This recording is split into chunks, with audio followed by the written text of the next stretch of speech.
நான் அவங்கிட்ட மல்லு கட்டி நின்னே இல்ல. என்ன மாதிரி அவளுங்களும் நிக்கணுமா இல்லையா?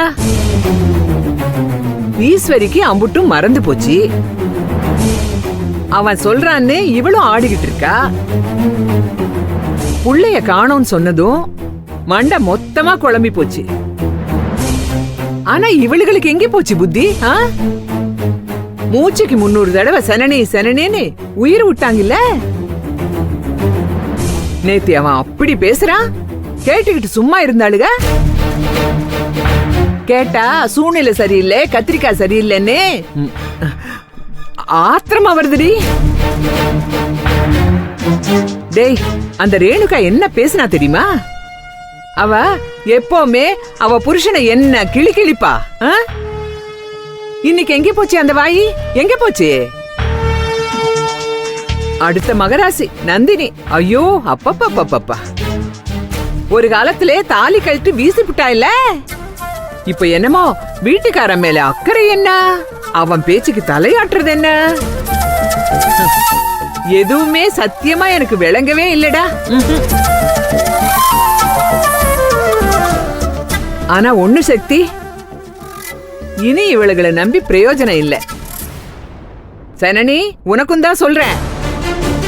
இனிமே அக்கா சொக்கானி அவங்க கிட்ட போனே, நான் சும்மா இருக்க மாட்டேன். கேளுங்கடா, இனி உங்களுக்கு இந்த வீட்டுல நான் மட்டும்தான், வேற ஒருத்தரும் கிடையாது. புரியுதா? புரியுதா? மா, நம்ம எதுக்கு இன்னும் இங்கே இருக்கணும்? பேசாம வேற எங்கிட்டாச்சும் போயிடலாமா? ஏண்டா, எதுக்கு நம்ம போனோம்? நீங்க என்ன தப்பு பண்ணிட்டீங்க? எவன் எவனோ அண்ணன் ஒன்னு உறவு கொண்டாடிட்டு உட்கார்ந்து இருக்காங்க இங்க. இந்த வீட்டு பையன் நீ வெளியே போணுமா? இந்தாருடா, ரோசப்பட்டு போயிட்டா இன்னும் ஏறி மிதிப்பாங்க. இப்ப உடைச்சு சொல்றேன்டா, சொல்றேன். என் மூத்த மவன் இருக்கானே, அவன் நல்லவனே கிடையாது. அவனை சட்டம் தண்டிக்குதோ இல்ல சட்டத்தை ஏமாத்தி வெளியே வர்றானோ அதெல்லாம் எனக்கு தெரியாது. ஆனா அவன் நியாயத்துக்கு பதில் சொல்லிதான் ஆகணும். வீட்டுல வச்சே அவனுக்கு பெரிய அடி விழணும். ஆமா. ஏய், நான் இல்லாம ஆளாக முடியுமாடா அவனால? எப்ப பார்த்தாலும் 13 வயசுல இருந்து நான் தான் உழைச்சேன்னு சொல்றான். அது வரைக்கும் நான் தானே அவனை காப்பாத்தினேன். அப்பவே ஏதாச்சும் கொடுத்து கொன்னு இருக்கணும். அப்புறம் எங்கிட்ட இருந்து வந்திருக்கும் இந்த பகட்டும் பந்தாவும்? சக்தி, இந்தாரு, நான் சொல்றேன். என் மத்த பிள்ளைங்க எல்லாம் விஷந்தான். ஆனா நீ அப்படி இல்லடா தங்கம். உனக்கு சூதுவாத தெரியாது.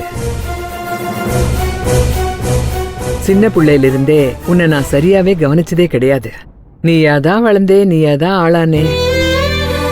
ஆனா இன்னைக்கு உனக்குன்னு ஒருத்தி வந்து உனக்கு கௌரவத்தை சேர்த்திருக்கா. இனி நான் உன்னை விட்டு தர மாட்டேன் சாமி. நாம இங்கதான் இருக்கணும். என் பேரு புள்ள இங்கதான் பிறக்கணும். அதுக்கு முன்னே அந்த பயலுகளுக்கு தண்டனை கிடைக்கணும். அவனுங்களுக்கு ஜால்ரா தட்டிட்டு இருக்காளுங்கல்ல, அம்புட்டு பேரும் தப்ப உணரணும். இதெல்லாம் நடக்கும்டா, நடக்கணும், நடக்கும். நான் கண்ணு மூடுறதுக்குள்ள இதெல்லாம் நடக்கணும். நடக்கும், நடக்கும், எனக்கு தெரியும்.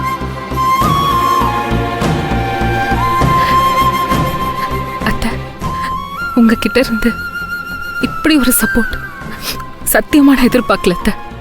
ஏண்டி, நான் பழைய ஆளு, எனக்கு ஒன்னும் தெரியாதுன்னு நினைக்கிறியா? இல்ல, அப்படி இல்ல. நான் பழைய ஆளுதான், ஆனா பரவாயில்ல. ஒரு முடிவு எடுத்தேன்னா அதுல உறுதியா நிப்பேன்.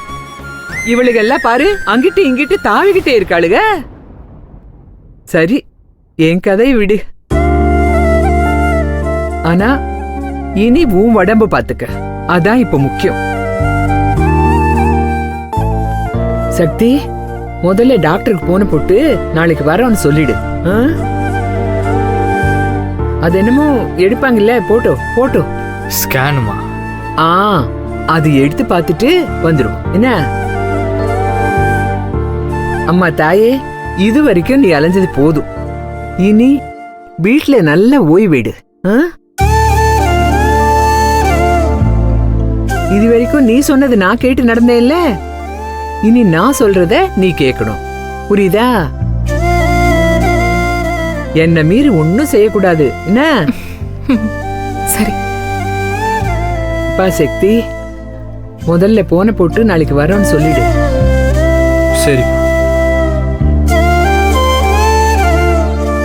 என்னடி பாத்துக்கிட்டு இருக்கே, சாப்பிடு.